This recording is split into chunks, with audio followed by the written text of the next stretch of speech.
João, capítulo 12.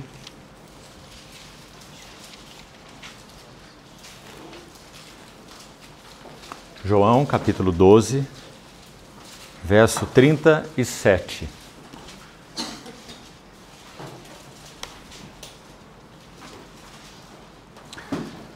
E embora tivesse feito tantos sinais na sua presença, não creram nele, para se cumprir a palavra do profeta Isaías, que diz: Senhor, quem creu em nossa pregação?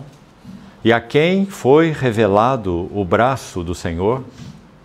Por isso não podiam crer, porque Isaías disse ainda: cegou-lhes os olhos e endureceu-lhes o coração, para que não vejam com os olhos, nem entendam com o coração, e se convertam e sejam por mim curados. Isto disse Isaías, porque viu a glória dele e falou a seu respeito. Como nós dissemos ontem, vamos seguir hoje com a ajuda do Senhor, nós seguiremos meditando sobre os triunfos do crucificado. Ontem nós vimos um pouco sobre a pessoa que se ofereceu para ir à cruz do Gólgota. Ninguém menos do que o Verbo encarnado de Deus.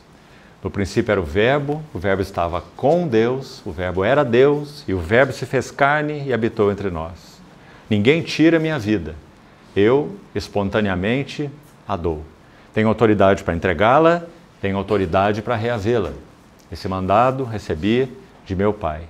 Então, essa é a pessoa de quem nós estamos tratando. Isaías descreve nos seus 66 capítulos 4 cânticos chamados Cânticos do Servo. O primeiro está no capítulo 42 de Isaías. Se os irmãos se lembram, ele inicia assim: eis aqui o meu servo, o meu escolhido, em quem a minha alma se compraz, pus sobre ele o meu espírito, ele promulgará direito aos gentios, e etc. No capítulo 49, nós temos o segundo cântico de Isaías. No capítulo 50, nós temos o terceiro cântico de Isaías, sendo que nenhum dos 3 capítulos são todo o capítulo referindo-se ao chamado Cântico do Servo, mas são um grupo de versículos dentro desses capítulos, 42, 49, 50. Agora, quando nós chegamos ao livro de Isaías, iremos lá em breve, nós vamos ver que o último dos chamados Cânticos do Servo é não só o mais longo. Por exemplo, ele toma todo o capítulo 53 de Isaías, mas nem mesmo ele se inicia no capítulo 53 de Isaías. Ele se inicia no capítulo 52 de Isaías, no versículo 13, os últimos 3 versos do capítulo 12, e todo o capítulo, do capítulo 53, 52, e todo o capítulo 53. Então, 3 versos finais do capítulo 52 e todo o capítulo 53.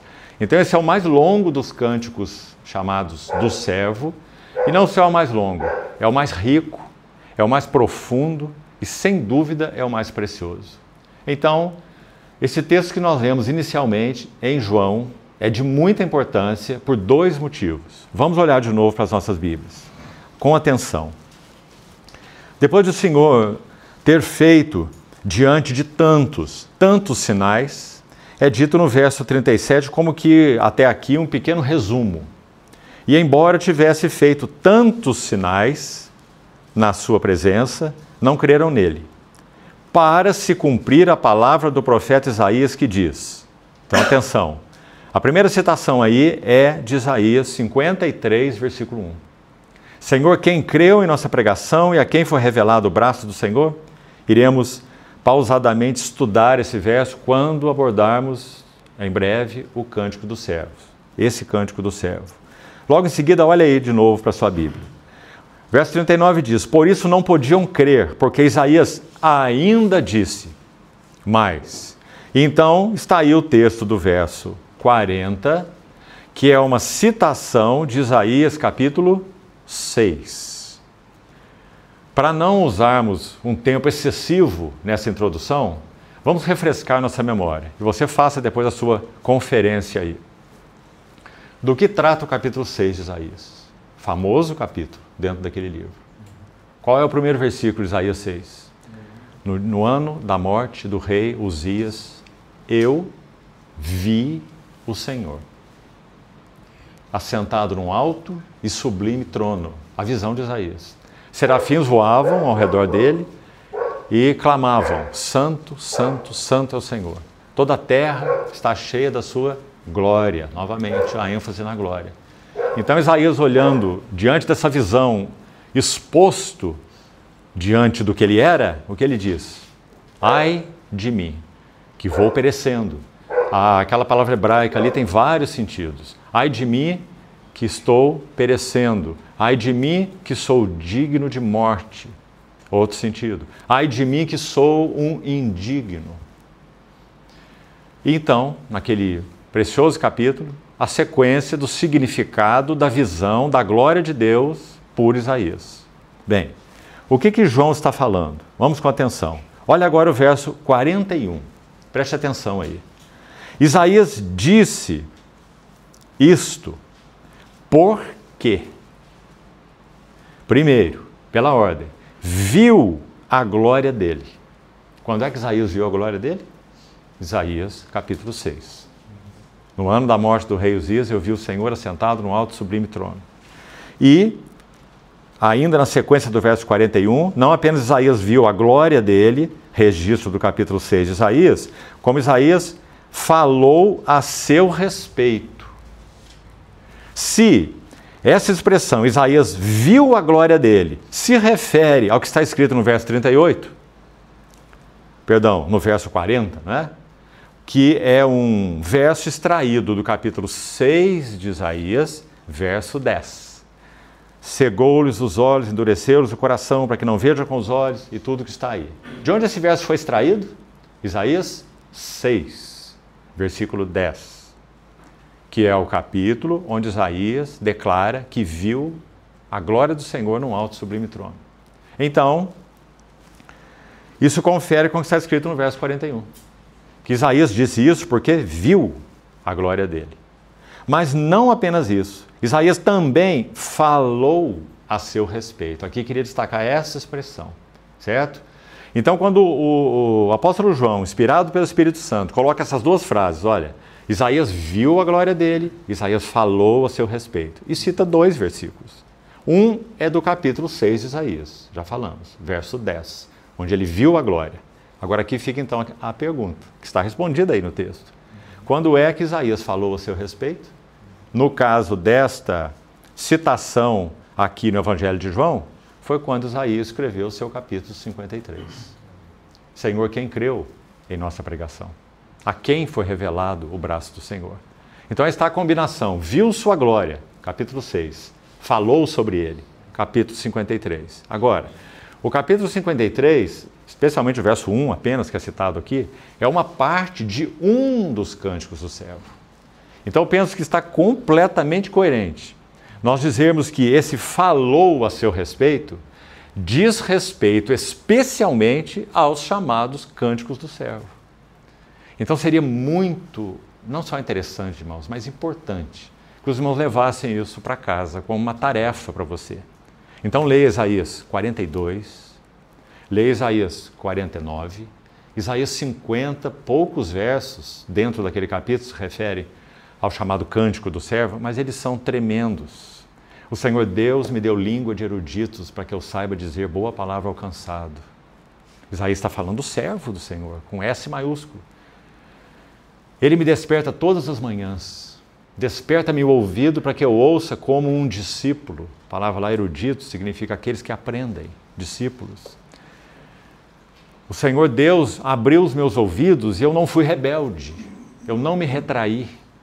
Eu ofereci minhas costas aos que me feriam e minha face aos que me arrancavam as barbas, ou os cabelos, como diz lá. Que texto maravilhoso. Cântico do servo de Isaías 50. E claro, se refere, especialmente está tão claro nesse texto de João aí, que Isaías 52, 13 a Isaías 53, 12 é o último do Cântico dos Servos, de onde foi extraído esse verso aqui, Isaías 53, 1. Então, irmãos, embora toda a profecia de Isaías fale sobre o Senhor Jesus, toda ela, claro, o Senhor não deixou claro isso quando caminhando com os discípulos de Emaús?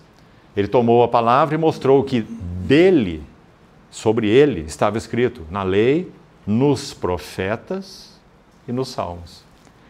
Então é claro que todo o Pentateuco, a lei, 5 livros, Gênesis a Deuteronômio, todos os profetas, 17 livros, não é? 12 chamados menores e 5 chamados maiores, incluindo as lamentações do Jeremias. E os salmos. 5 livros poéticos, e não só o saltério. Aí está incluído Jó, está incluído o Cântico dos Cânticos, está incluído Eclesiastes, Provérbios. Ou seja, toda a escritura do Velho Testamento tem um tema. Qual é o tema de todas as escrituras? Cristo. Sua gloriosa pessoa e sua gloriosa obra. Para completar isso aqui, amados irmãos, o capítulo 24 de Lucas, ele é chamado de o capítulo das coisas abertas.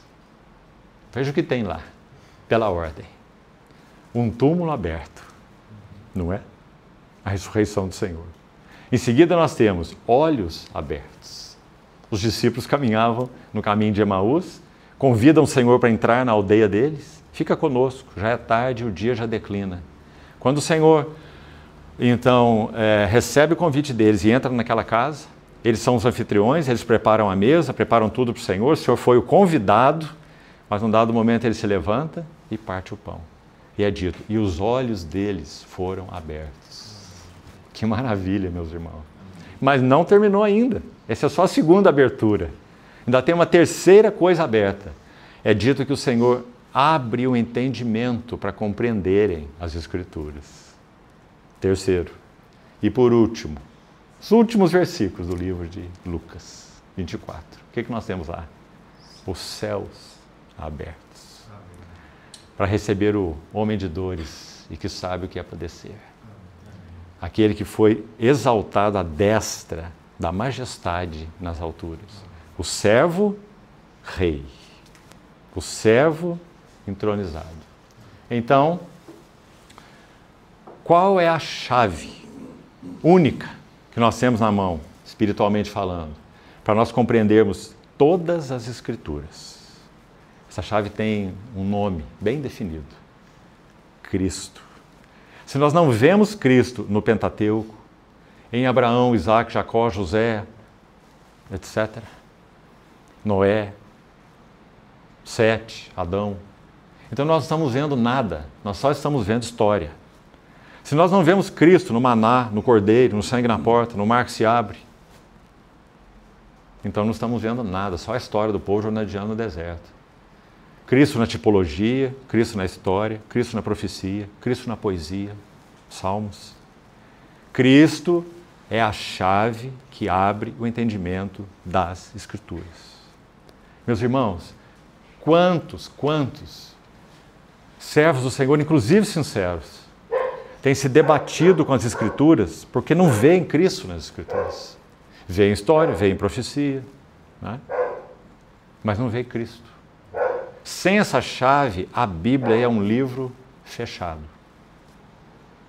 Então, que coisa maravilhosa nós podemos ir com calma nesse que é o mais glorioso dos cânticos do servo.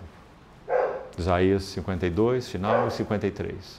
Então vamos fazer isso com bastante cuidado. Mas ainda temos necessidade de mais um versículo aqui, para buscar as Escrituras e corroborar por elas mesmas, claro, aquilo que estamos dizendo até aqui. Olha o que diz Atos capítulo 8, por favor. Atos 8, vamos ler desde o verso 29. Atos capítulo 8, verso 29.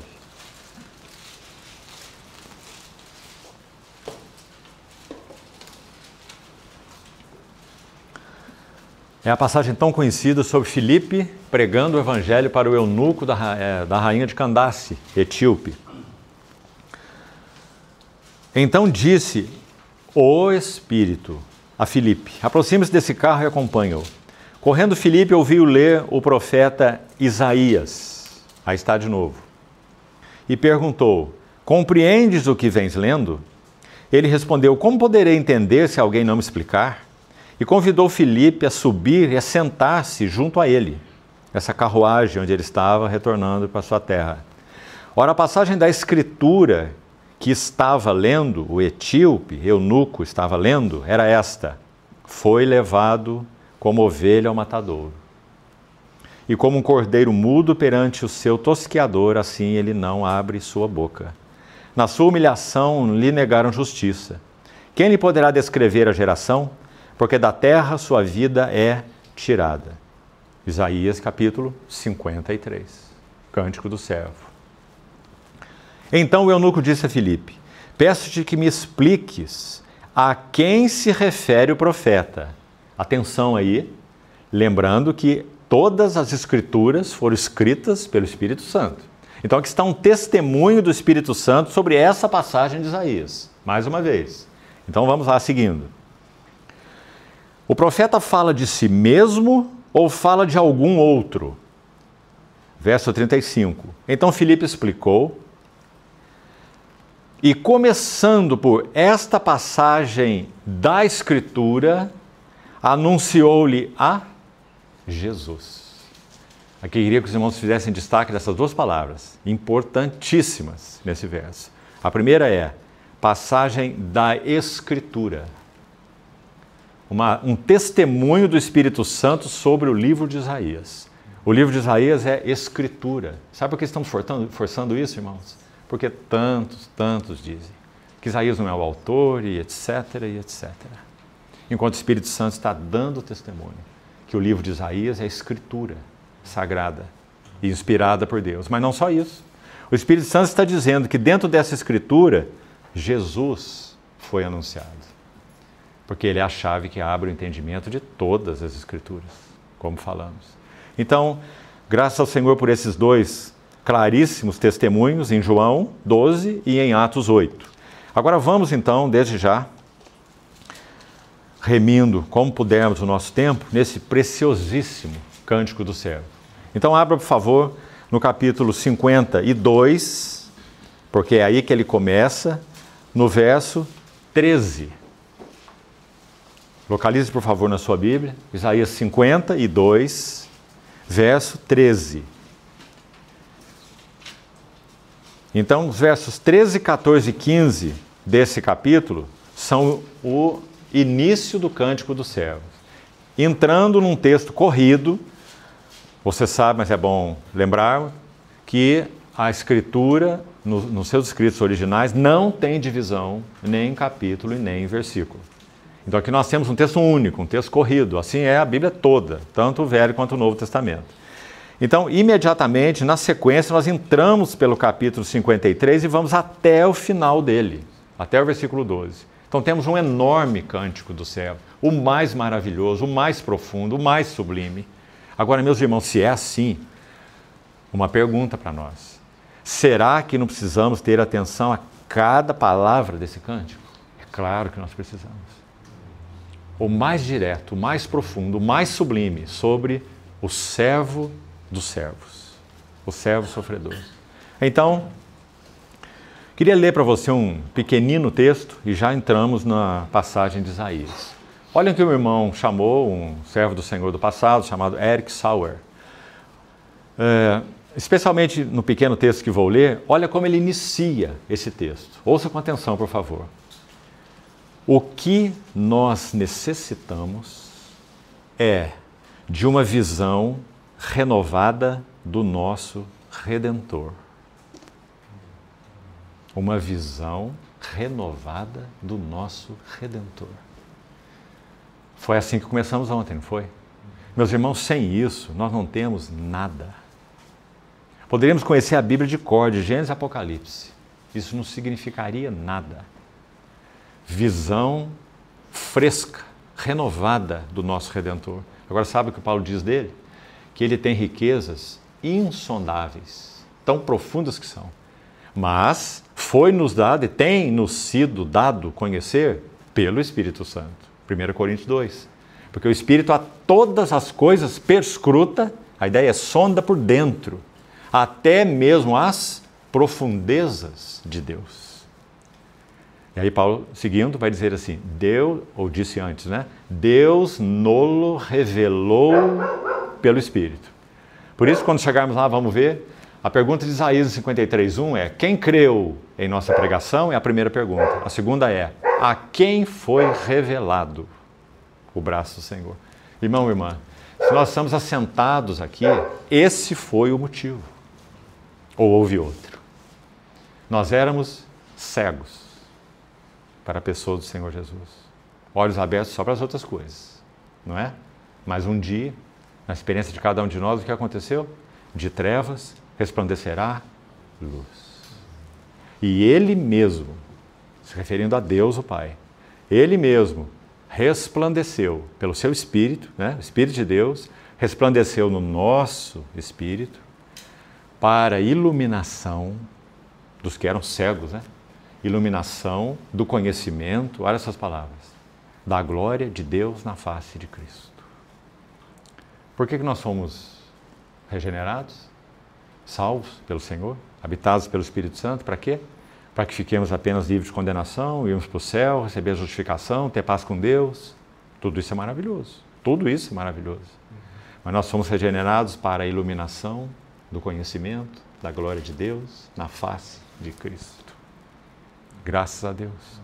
Meus irmãos, quão saudável caminho uma Assembleia do Senhor, qualquer que seja, se essa realidade é incrustada na vida dos irmãos e irmãs, especialmente dos irmãos mais velhos.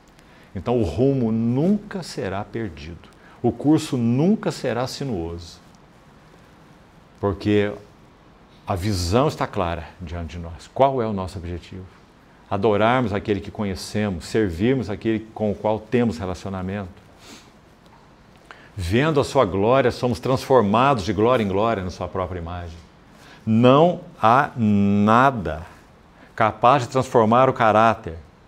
Caráter, nós estamos falando de conduta. Conduta é consequência. Não há nada capaz de transformar o caráter de um homem ou de uma mulher, a não ser a contemplação das glórias do nosso Senhor Jesus. E é isso que temos buscado fazer nas Escrituras, não é? No reunir, no falar uns com os outros. Graças a Deus por isso. Graças a Deus por essa Assembleia aqui nessa cidade, que tem entendido o significado disso. Então, deixe-me ler o texto todo, ele é pequeno. De novo, a primeira frase. O que necessitamos é de uma visão renovada do nosso Redentor. Uma visão bem clara dos caminhos da cruz. Olha essa próxima frase. Irmãos, nós temos 4 evangelhos. Uma visão clara dos caminhos da cruz, não só da cruz do Gólgota, que foi o clímax dos caminhos da cruz no qual nosso Senhor andou. Ele somente foi à cruz, porque ele andou no caminho da cruz. Uma visão bem clara dos caminhos da cruz. É isso que vamos fazer no Cântico do Servo, em Isaías 52, 53. E ele segue assim. E também um reconhecimento de gratidão pelos benefícios da graça de Deus. Sendo diariamente tomados pelo poder do Espírito Santo, olha isso, consequência do que ele escreveu antes. Como vamos ser tomados do poder do Espírito Santo? Como que você acha? Fazendo quem sabe, uma vigília de oração? Simplesmente? Como nós vamos ser? Visão renovada do nosso Redentor. Visão bem clara dos caminhos da cruz. Sendo diariamente tomados pelo poder do Espírito de Cristo, olhe, para que possamos correr na força dele até o fim de nossa carreira. Sem desvios, infidelidades, perda de tempo, extravios, tropeços sem fim. Não é? O que vai nos livrar disso? As 2 coisas que estão aí no começo desse texto. Uma visão renovada do nosso Redentor e uma visão clara dos caminhos da cruz. Decidi nada saber entre vós, senão Cristo e este crucificado. Não é tão claro? E aí ele termina assim.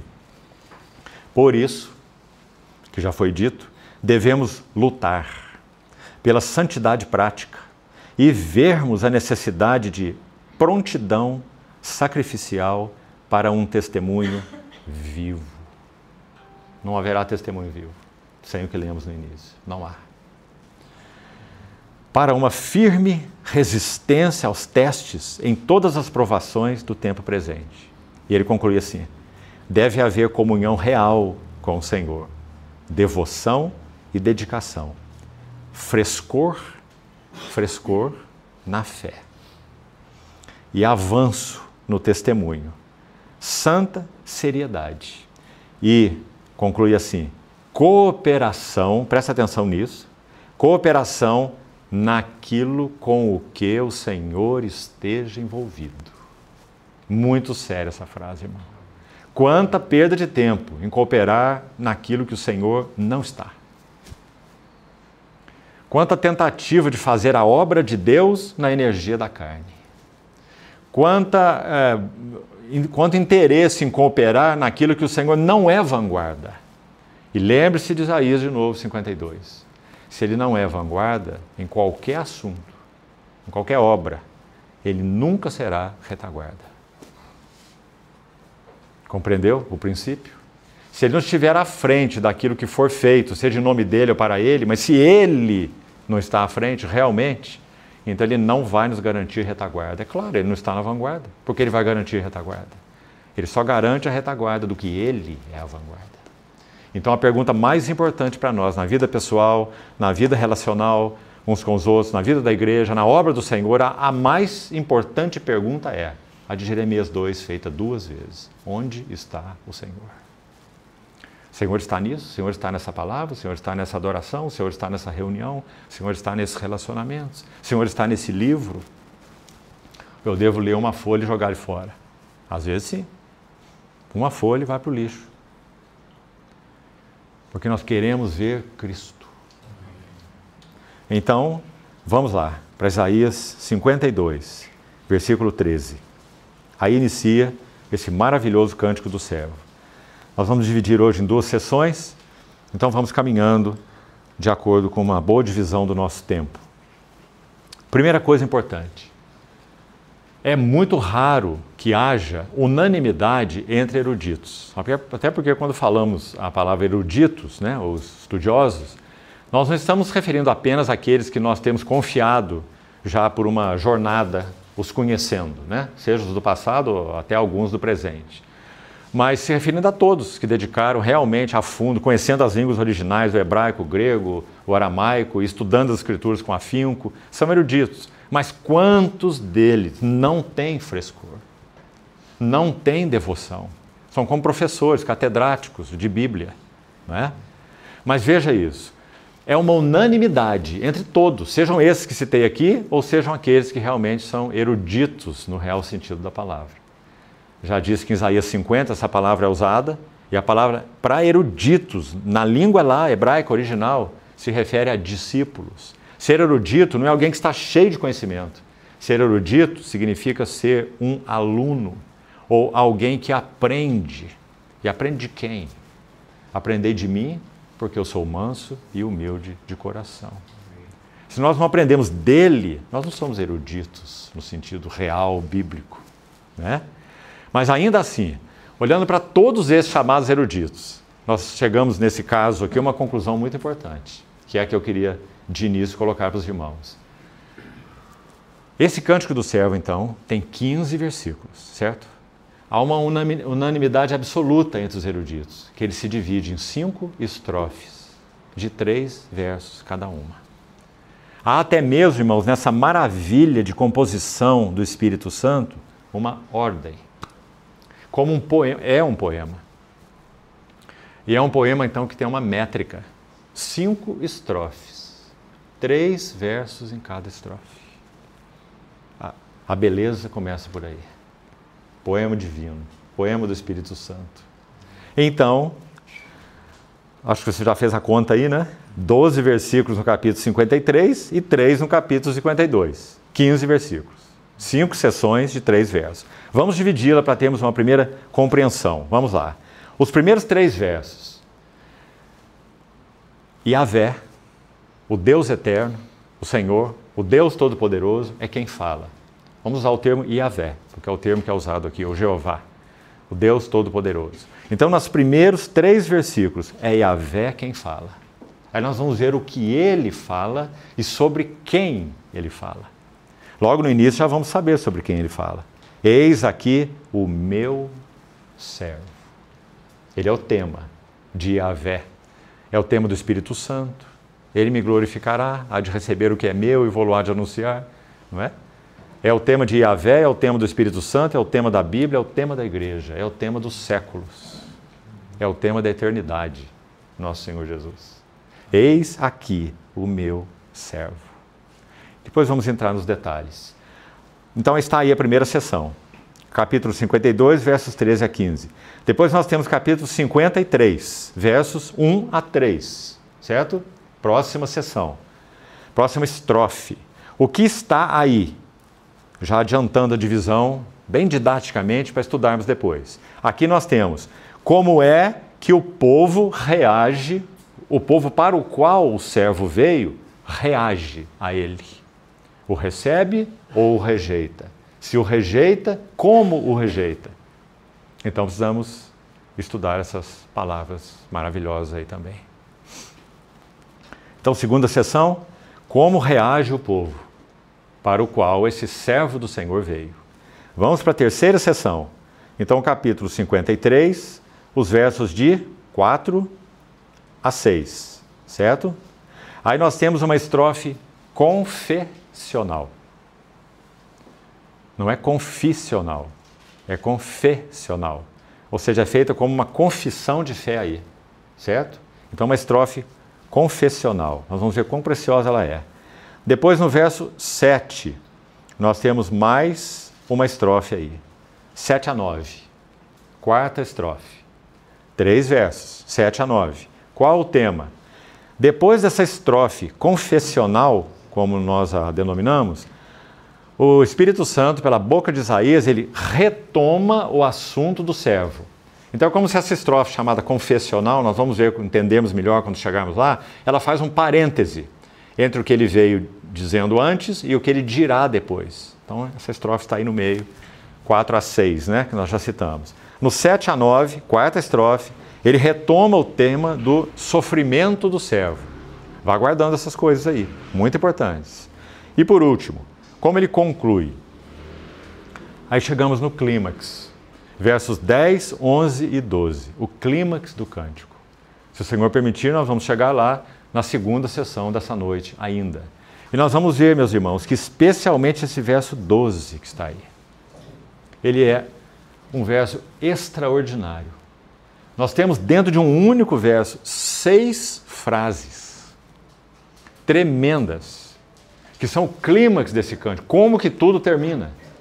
Na vida e no serviço do servo dos servos. Então é o versículo clímax. Como pode o Espírito Santo conseguir colocar em um versículo 6 frases que têm um profundo significado? Meus irmãos, só Ele é capaz, o mestre dos mestres, o Espírito Santo. Então, os 3 últimos versos, a última estrofe é o clímax desse cântico. Então, está aí feita a divisão. Agora, vamos estudar um pouco e meditar. Em particular, meu encargo é meditação, muito mais que estudo, embora o estudo seja necessário e de muito valor. Mas vamos lá, então. Vá olhando para a sua Bíblia, por favor, e vamos considerando juntos. Olha essa expressão. Eis que o meu servo. Esse termo eis que, sempre vamos nos reportar à língua original, estamos nos ombros, como dissemos, de eruditos, é claro, né? Então, essa expressão eis que no hebraico é um chamado de atenção. O Espírito Santo está dizendo aqui, ele concluiu uma etapa da Escritura no verso 12, certo? Isaías 52, 12. Não saireis apressadamente, nem ireis fugindo, o Senhor irá adiante de vós, aquilo que falamos sobre a vanguarda, né? E o Deus de Israel será a vossa retaguarda. Está vendo aí o princípio nesse versículo? Então, quando ele conclui isso aí, ele fechou uma sessão. Imediatamente, então, ele vai dizer, eis aqui, ou eis que. Então, atenção para essa expressão aí. Vou repeti-la. Esse termo, na língua original, é um chamado de atenção especial. O que está acontecendo aqui, vamos parafrasear, é o seguinte: Deus Todo-Poderoso, Yahvé, está dizendo assim: prestem atenção no meu servo. É isso que está escrito aí. Prestem atenção no meu servo. Próxima frase. Na versão que estou lendo: procederá com prudência. Talvez você tenha aí a mesma versão, né? Literalmente, mais literalmente, a frase significa: ele agirá com sabedoria. Também significa, a mesma expressão, ele obterá êxito. Eu acho essa opção de tradução aí mais impressionante ainda.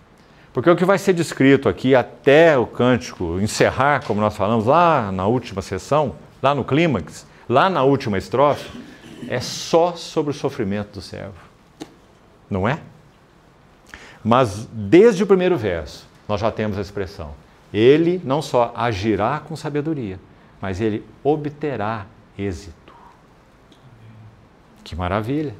Desde o início, isso já está escrito. Antes de descrever todo o sofrimento dele. Agora, quando nós lemos essa tradução possível aí, né, que já citei, ele agirá com sabedoria ou procederá com prudência, como nós estamos vendo aí. Sabe o que imediatamente nós nos lembramos? De novo, 1 Coríntios capítulo 2, aquela palavra de Paulo. Entretanto, expomos sabedoria entre os experimentados, não porém a sabedoria deste século, nem a dos poderosos desta época, mas nós falamos a sabedoria de Deus, oculta em mistério, a qual Deus preordenou para a nossa glória. Aí ele vai dizer assim: sabedoria esta, ouça isso, irmão, que nenhum dos poderosos deste século conheceu. Porque se tivessem conhecido, jamais teriam crucificado o Senhor da glória. E esse cântico inicia assim: o meu servo, prestem atenção, como falamos aí, né? Eis que, prestem atenção no meu servo, ele agirá com sabedoria. Só que é a sabedoria que os poderosos deste século não conheceram. E por isso o crucificaram. Sabedoria de Deus em mistério. 1 Coríntios 2. Outrora oculta, mas agora manifestada. Seguindo, mais um pouquinho. Olha-se a tríade aqui. É a primeira tríade, várias tríades acontecem nesse cântico. Por isso é tão bom estudar e meditar com cuidado. Aí está a primeira tríade. Características desse servo maravilhoso aqui. Vamos lá. Ele será exaltado, primeiro, elevado, segundo, e muito sublime. Meus irmãos, um detalhe aqui. Vamos de novo aos ombros dos eruditos. Sabe o que eles vão nos dizer? A construção, olha como é importante o conhecimento profundo dessas línguas e como nós somos ajudados por esses irmãos. Sempre temos que estudar hebraico, porque isso seria uma tarefa o resto da vida, não é? Eles vão nos dizer aqui, a construção gramatical hebraica desse texto, ela impede que a palavra aqui seja será. A palavra aqui é. Você acha que isso é só um detalhezinho? Claro que não. É fato que ele será exaltado após concluir a sua obra. Aliás, o clímax do cântico termina assim: verá o fruto do penoso trabalho da sua alma, ficará satisfeito, etc. Não é? Bem, isso é certo.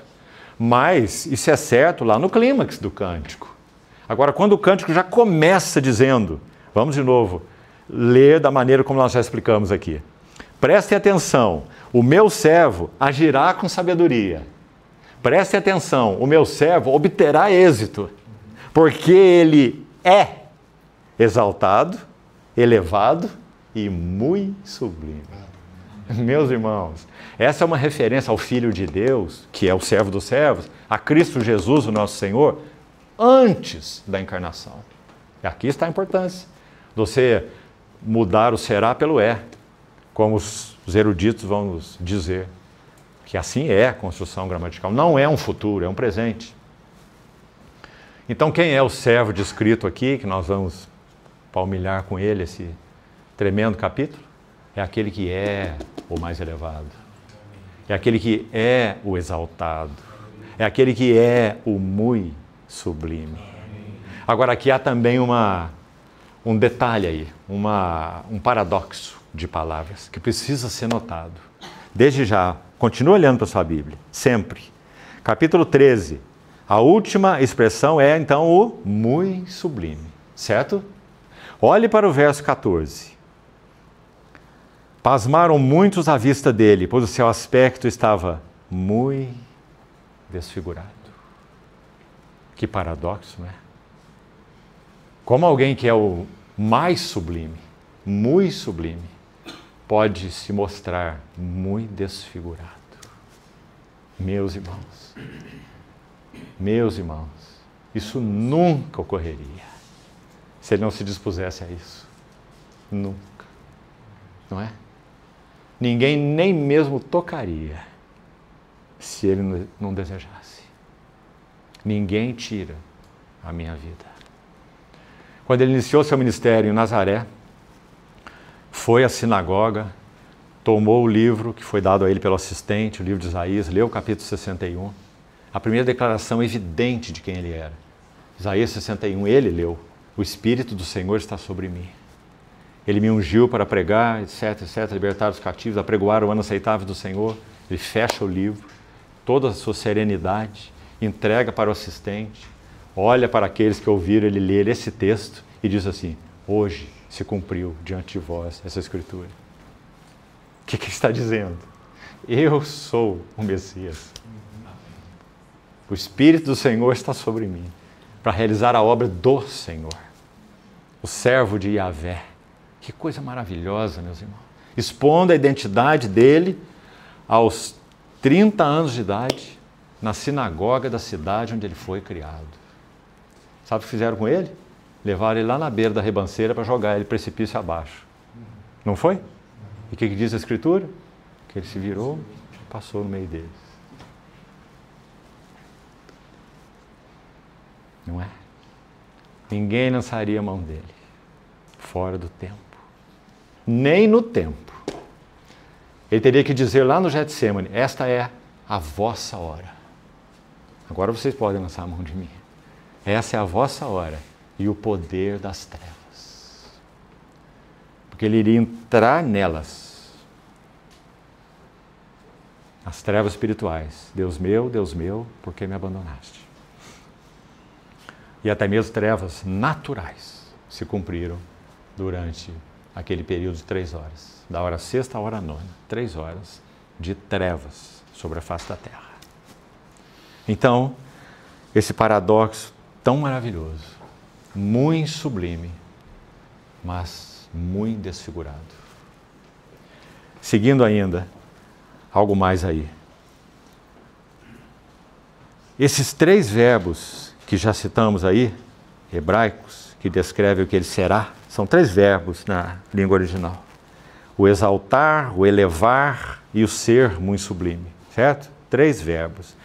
Preparam um cenário. Por isso aquele como nós citamos, é tão importante. Porque ele prepara o cenário para dizer quem é esse que será tão humilhado. Quem é esse que será tão desfigurado, que se ofereceu para isso. Então prepara o cenário para descrever o que vem em seguir. Vamos avançar. Olha o verso 14. Como pasmaram. Essa é uma bonita palavra, penso, para traduzir o original, conforme os eruditos vão nos ajudar. Boa palavra em português.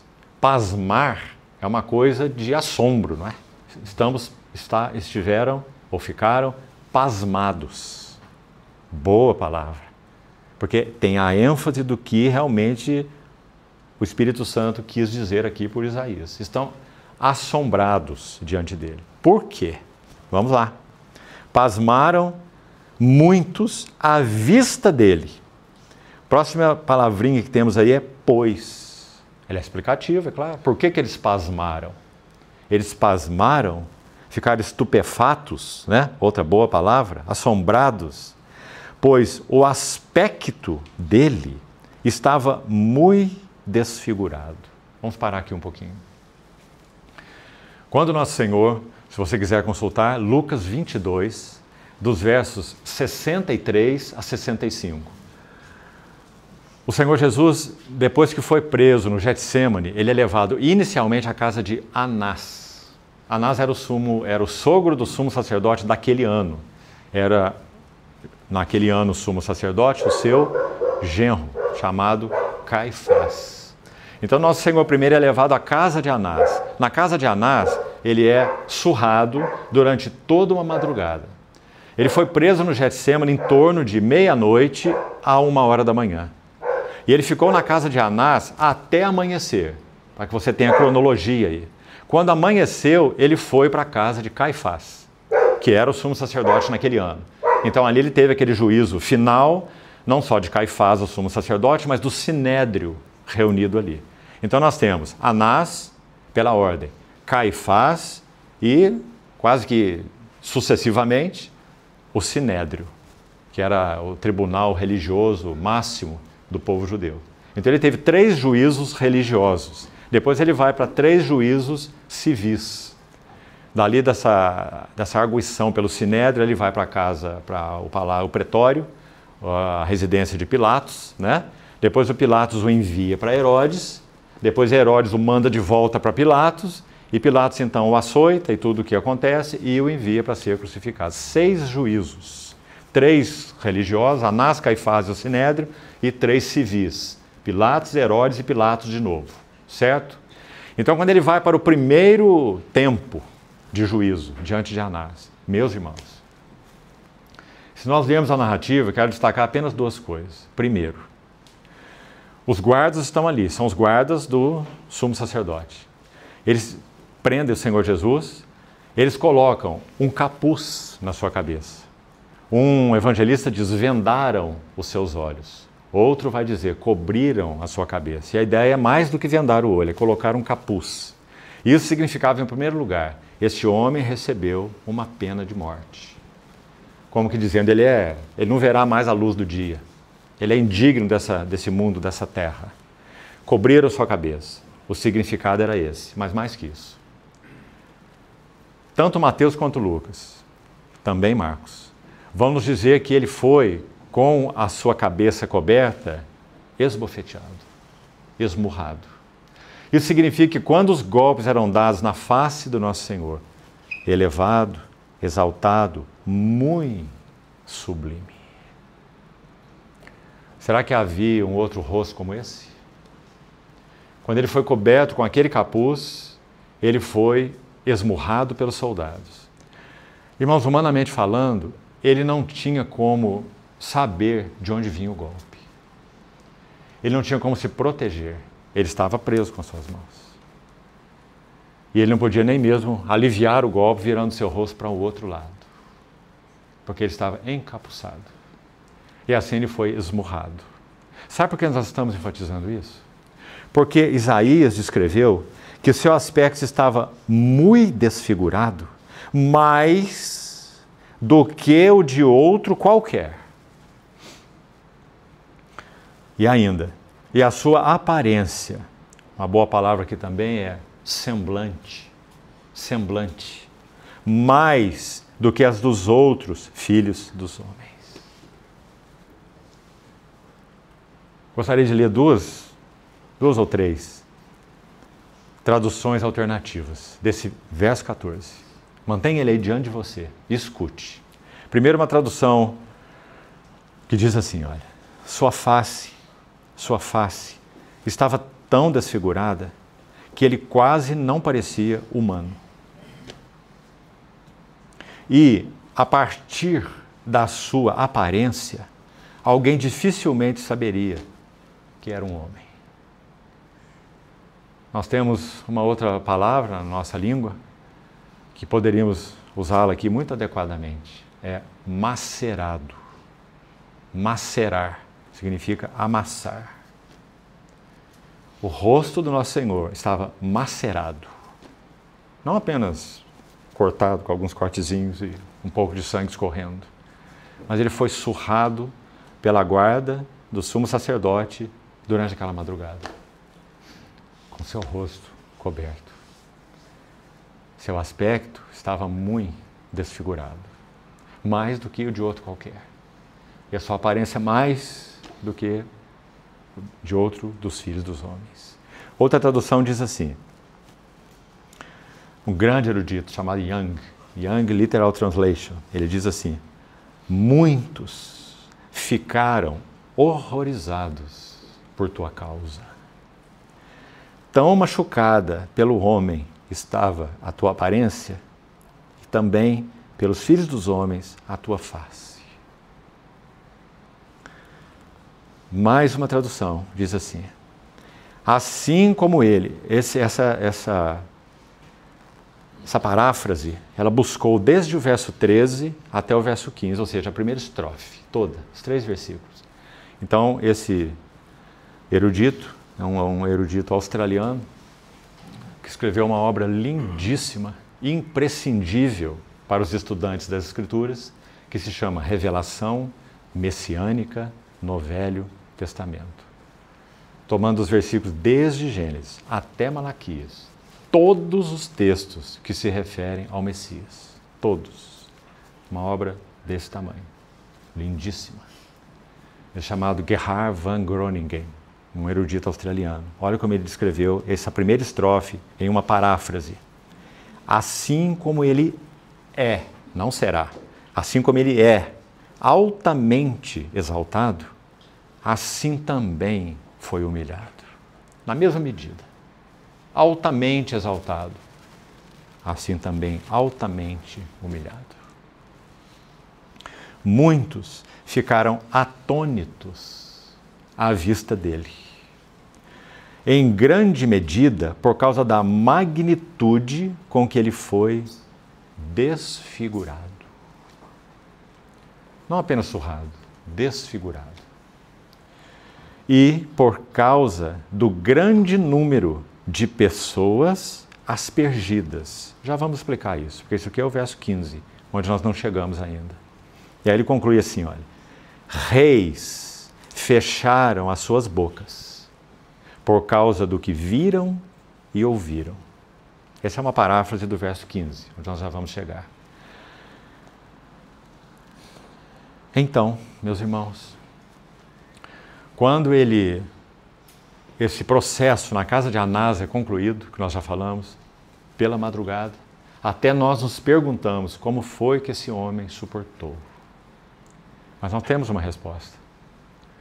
Em Hebreus capítulo 9, verso 14, vai dizer assim, um contraste entre o sacrifício da velha aliança e o sacrifício de Cristo. Hebreus 9, começa o contexto no verso 11, eu vou citar o verso 14, que diz assim, olha, muito mais o sangue de Cristo, que pelo Espírito eterno, pelo Espírito eterno que o capacitou, ele suportou a cruz e não fez caso da vergonha, pelo Espírito eterno. Porque ele foi então encapuçado e surrado naquela madrugada. Então vem o juízo com Caifás, a mesma coisa, a zombaria, vem o juízo com o Sinédrio, e então ele é enviado para Pilatos, e vai para Herodes, e volta para Pilatos. E quando ele volta para Pilatos e finalmente é enviado para a cruz, você se lembra o que acontece? Chega num momento em que Pilatos tenta de alguma maneira, com seus interesses políticos, de soltar esse homem. Você sabe o que acontece, isso não ocorre. Então a guarda do pretório, a guarda de Pilatos, do governador Pilatos, governador romano da Judéia, tira Jesus ali do pretório e leva para uma sala particular. Um dos evangelistas vai dizer, e reuniu-se toda a guarda. Outro diz, reuniu-se todo o destacamento. É uma palavra que usamos muito aí, né? No sentido aí policial, militar. Aquele destacamento da guarda se reuniu toda. Para fazer o quê? Eles colocaram o Senhor Jesus sentado. Eles colocaram nele um manto escarlate, que era um manto usado por ricos, por nobres, por príncipes. Eles teceram a coroa de espinhos, colocaram na sua cabeça. Tomaram um bambu, um caniço, colocaram na sua mão para simbolizar um cetro real, em zombaria. E o Senhor estava vestido de escarlate, com uma coroa de espinhos, com aquele caniço na mão, diante deles. Sabe o que eles faziam? Eles chegavam diante dele e diziam, salve, rei dos judeus. E eles se ajoelhavam diante dele. E ajoelhados, eles cuspiam no Senhor e tiravam o caniço da mão dele e batiam na sua cabeça. E a partir dali, o Senhor foi levado para ser crucificado. Seu semblante estava muito desfigurado. Meus irmãos, se nós perdemos de vista quem é essa pessoa que se permitiu isso, nós perdemos o significado da cruz. É o homem que com um olhar poderia exterminar todos que estavam diante dele. É o homem que disse que com um só gesto, digamos assim, um sinal dele, o seu pai,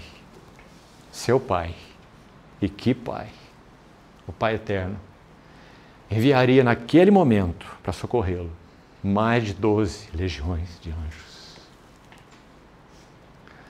E eu não sei quanto a você, irmão, mas quando nós olhamos a cena da cruz, o que parece?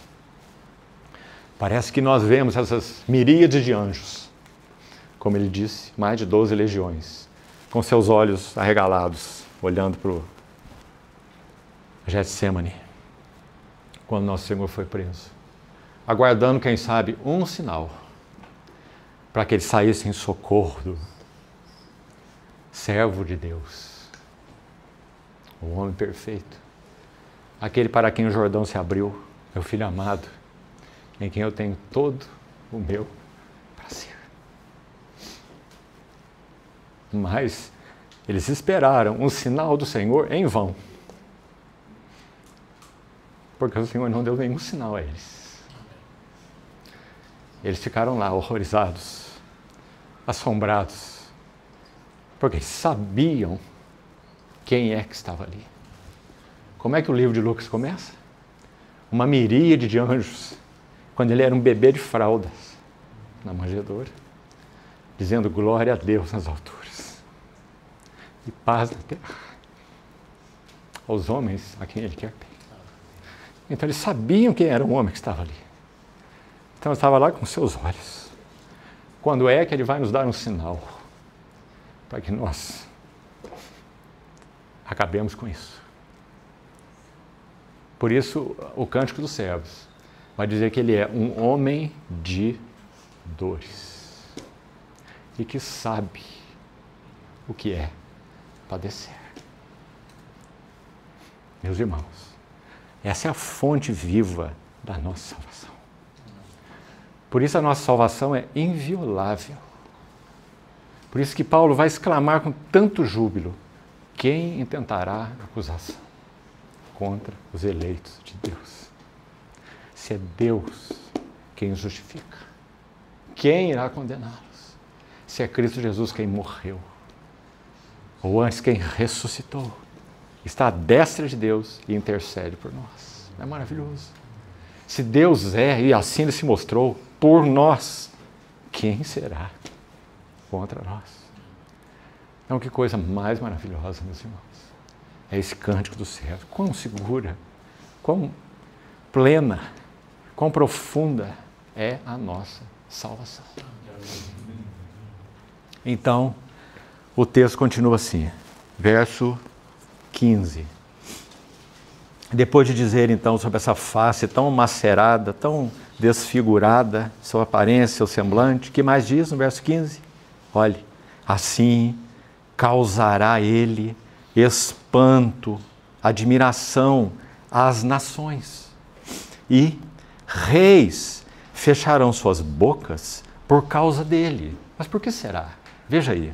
Porque aquilo que não lhes foi anunciado verão, e aquilo que não ouviram entenderão. Vamos explicar melhor esse versículo. Primeiro, deixe eu ler então duas paráfrases. A primeira é a final da paráfrase de Van Groningen, que eu já li, que diz assim: reis fecharam as suas bocas por causa do que viram e ouviram, por causa do grande número, guarda essa frase, o grande número de pessoas aspergidas. Você sabe o que é aspersão, né? Aspersão é um borrifamento, né? Então, esse termo que você tem aqui, olha, verso 15, talvez sua versão aí use o mesmo termo aí. Causará admiração. Localizou aí? E assim ele causará admiração às nações. Literalmente, então, de acordo com o original que está escrito aqui, é assim, olha. Ele aspergirá, borrifará as nações. Está muito claro sobre o que está falando, não é? Está falando sobre a aspersão do precioso sangue desse servo, do nosso Senhor Jesus, é claro. Lembra que Pedro começa a sua epístola dizendo isso? Aqueles que estão debaixo da aspersão do sangue do Senhor Jesus? Essa palavra aqui, aspersão. É usada muitas vezes no Pentateuco, para se referir à aspersão do sangue do Cordeiro. Então está dizendo que ele vai aspergir nações. E em isso, ficando claro para essas nações e particularmente para os reis, então eles fecharão a boca diante dele. Agora nós vamos entender por quê. Porque aquele que foi visto por eles de modo tal que eles pasmaram, eles se pasmaram à vista dele, de tão desfigurado ele estava, quando a obra for concluída, eles vão entender que aquele diante do qual pasmaram é aquele que os aspergiu pelo seu precioso sangue. Então, que contraste maravilhoso esse, meus amados irmãos. Aquele desfigurado, aquele humilhado, aquele considerado um nada por aqueles que se pasmaram olhando para ele, é o mesmo que os aspergiria pelo seu precioso sangue. Que contraste maravilhoso, meus irmãos. Agora a outra paráfrase desse mesmo tema aí do verso 15. Olha que essa paráfrase diz: ele, esse que foi desfigurado, ele aspergirá as nações. E os reis pasmarão, agora de novo, mas pasmarão mudos, ao verem que o sofredor fez expiação pelos seus pecados e foi exaltado por Deus. Essa é a paráfrase do verso 15. Então, que lindo, meus irmãos. E aí termina a primeira estrofe, com esses 3 versos. Vamos entrar na segunda. Nós temos um restinho de tempo para fazermos o nosso intervalo. Como é que o povo reage ao servo? A esse precioso servo? Então temos 3 versos, versos 1, 2, 3. Primeira coisa importante, quem creu? É a primeira pergunta. Quem creu? Graças a Deus, irmãos. Nós estamos dentre aqueles que creram. O Filho do Homem foi levantado. Ele vai, naquela conversa com Nicodemos, né, dizer isso. Como a serpente foi no deserto. Para que quem nele crer tenha vida eterna. Nós estamos nesse grupo pela graça de Deus. Quem creu na nossa pregação? Até porque nós nunca creríamos se não nos fosse, próxima frase desse verso, revelado. Nós continuaríamos sendo os desprezadores de Jesus. Quem sabe até considerando ele, como dissemos ontem, um grande iluminado, profeta, mestre, seja lá o que for. O que na verdade não significa nada. Ele é muito mais do que isso. É o Verbo encarnado. Então, quem creu na nossa pregação? E aqui nesse verso 1, então, um destaque, que me parece muito lindo. A quem, a pergunta, foi revelado o braço do Senhor? Vamos pensar nessa frase, braço do Senhor.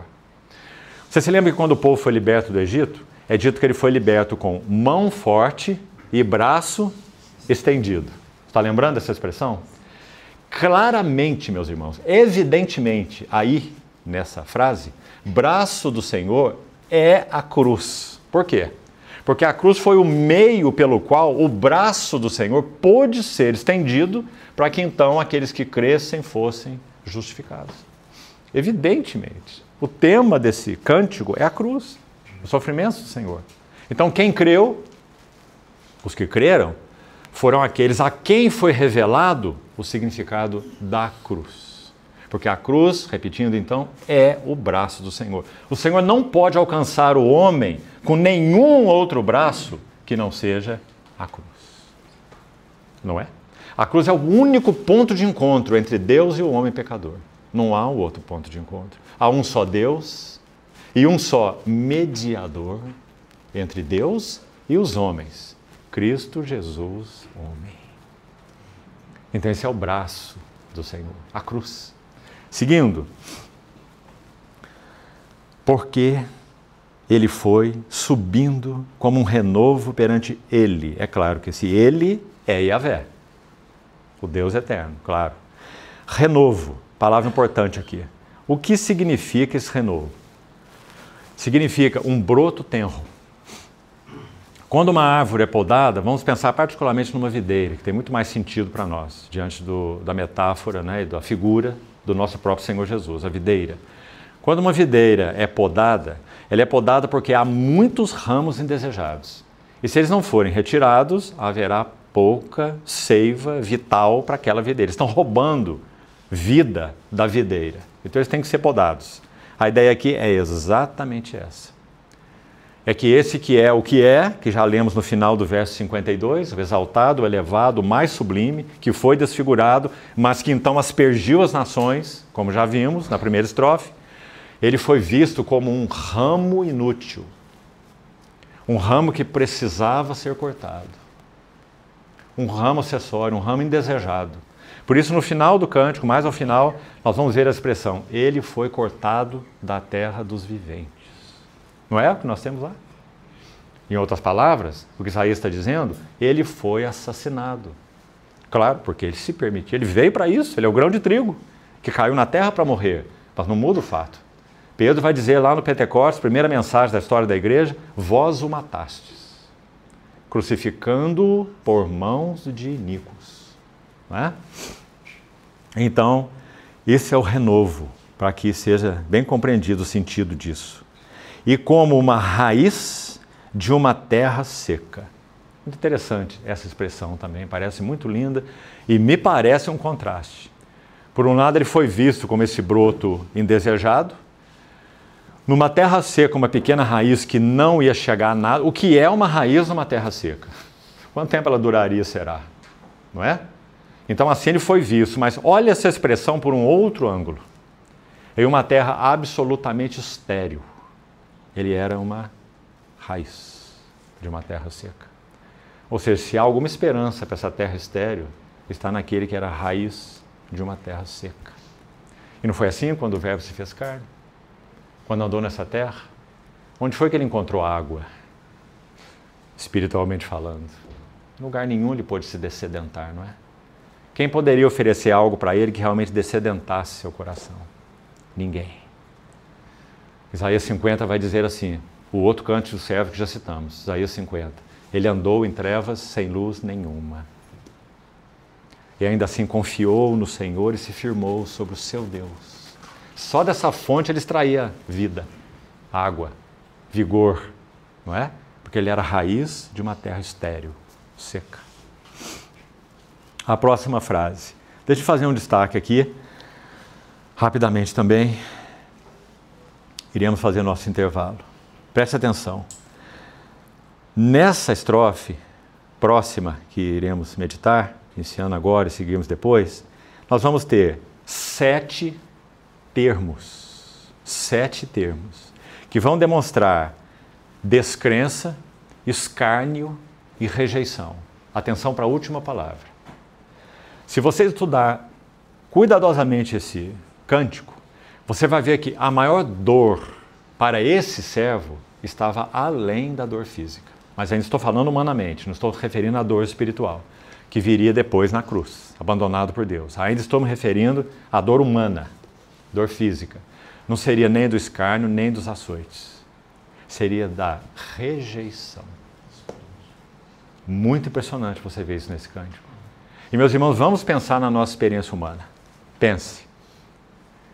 E isso é verdadeiro. A maior dor psíquica, psicoemocional, para um ser humano é a rejeição. É muito mais fácil suportar açoites do que rejeição.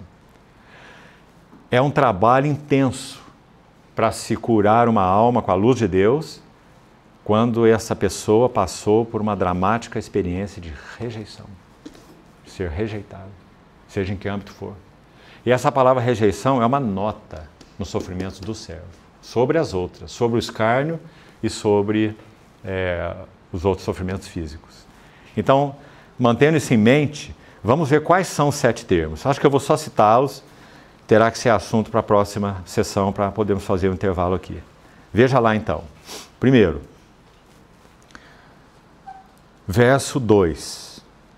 7 termos. Aí está o primeiro termo, ou frase. A primeira é: foi subindo como renovo perante ele, como raiz de uma terra seca. Aí está o primeiro termo, dos 7. Que significa então? Broto tenro, cuja finalidade é nenhuma, a não ser cortado. Já explicamos. Parafraseando esse termo, como nós poderíamos dizer? Nada nele era atrativo aos homens. Essa é a ideia do primeiro termo. O segundo termo, olhe lá, na sequência.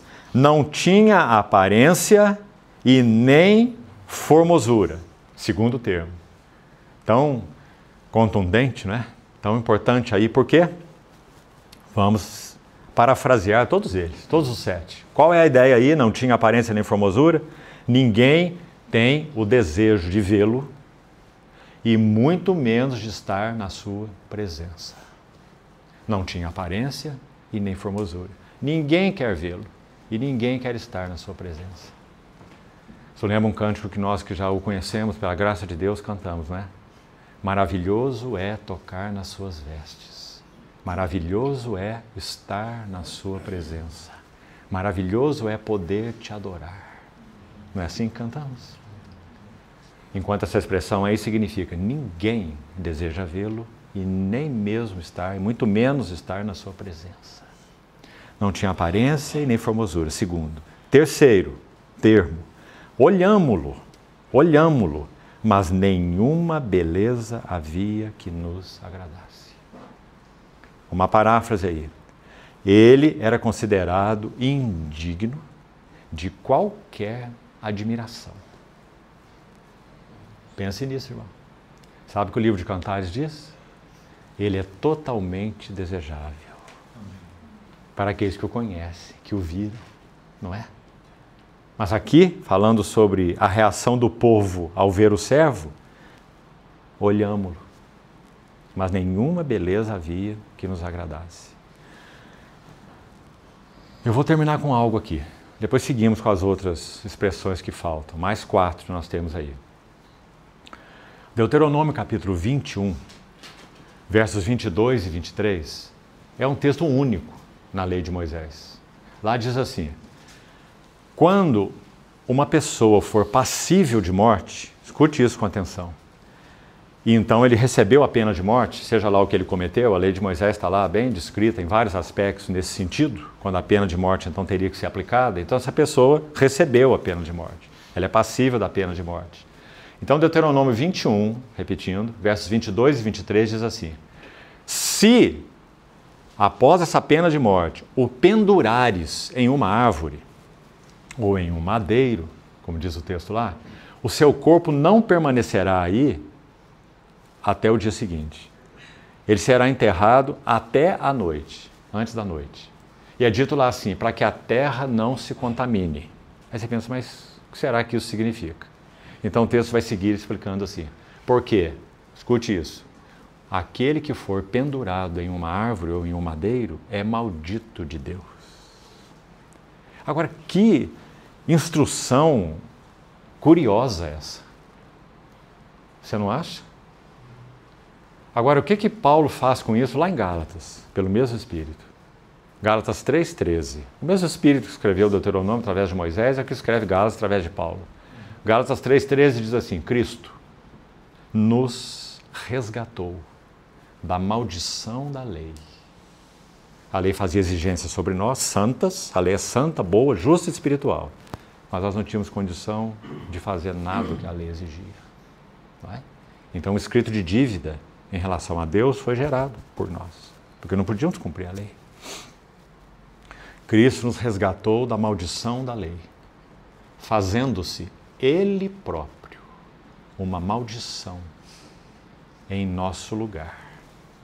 E aí Paulo vai citar Deuteronômio 21 e vai dizer, porque está escrito, maldito é aquele que for pendurado no madeiro. Meus irmãos, a pena de morte máxima para o judeu não era a cruz. Cruz é uma penalidade romana. aliás, inventada pelos persas, 6 séculos antes de Cristo, e que os romanos aperfeiçoaram. Mas não é a pena máxima de morte dos judeus. Digamos, pelas regras naturais, Jesus seria apedrejado e não crucificado. Por que ele foi crucificado?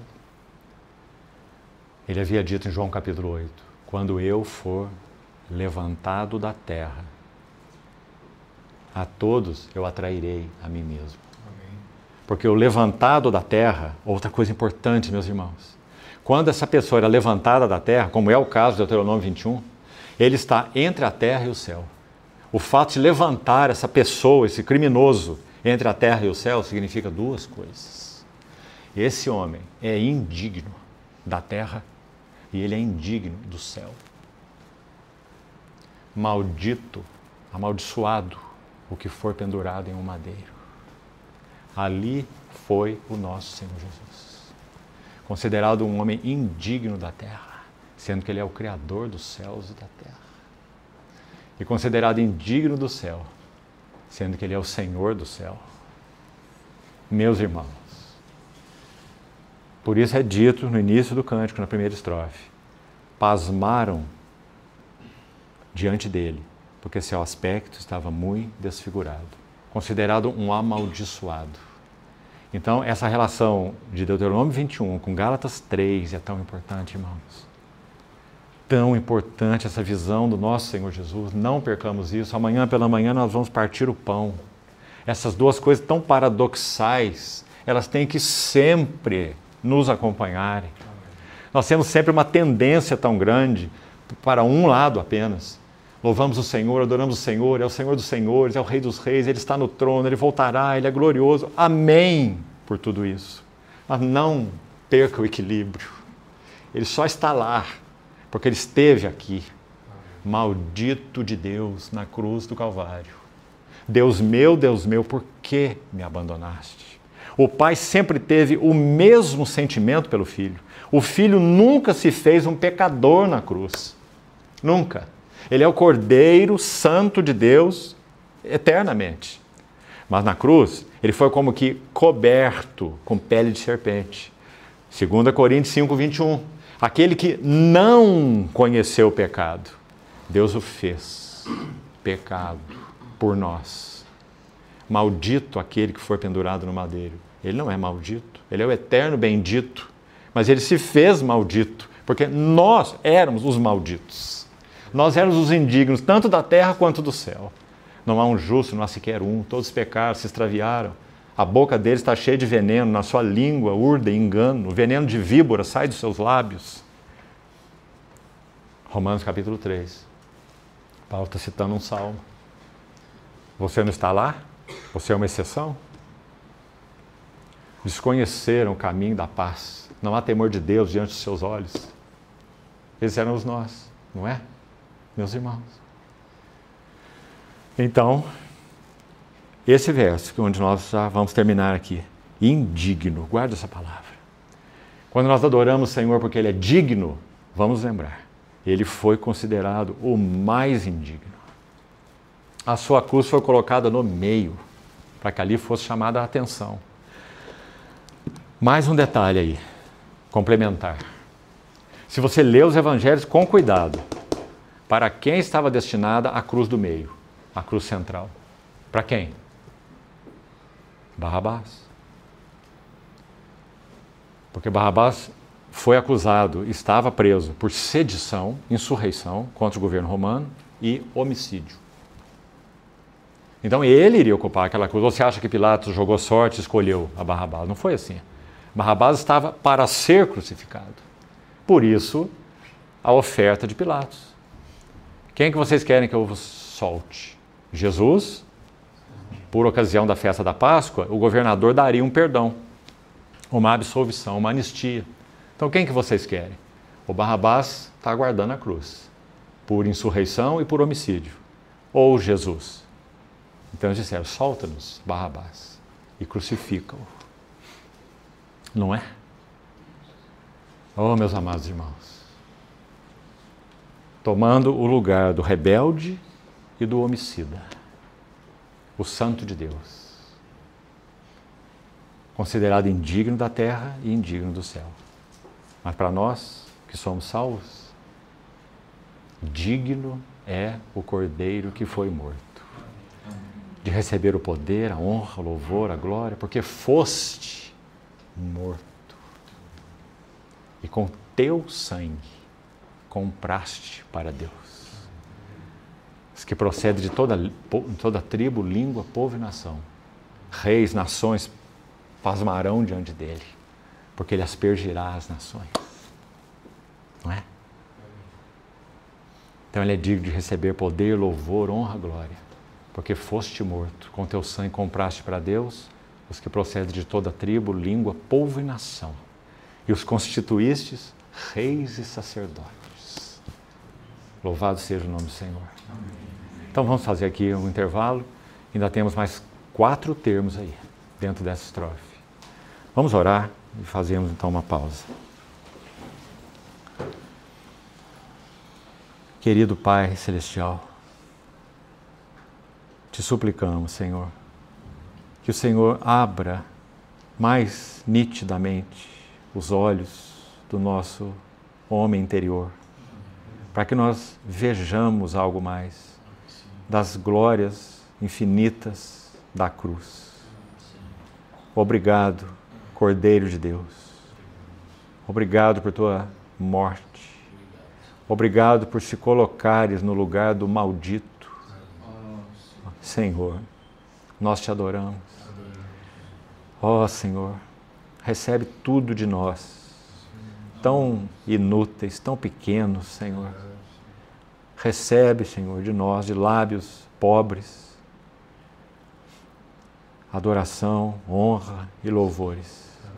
Porque pelo teu sangue fomos constituídos para Deus, reis e sacerdotes. Nós que éramos maltrapilhos, vestidos com os trapos imundos. Obrigado porque nos cobriste com vestes de justiça. Te pedimos, Senhor, por tua graça, continue mantendo nossos olhos bem abertos para vermos o significado eterno da tua cruz. Louvado seja teu santo nome. Ganha-nos, Senhor, atrai-nos, Senhor. Leva-nos a depositarmos tudo aos teus pés. Assim nós te pedimos, agradecidos em teu nome. Amém.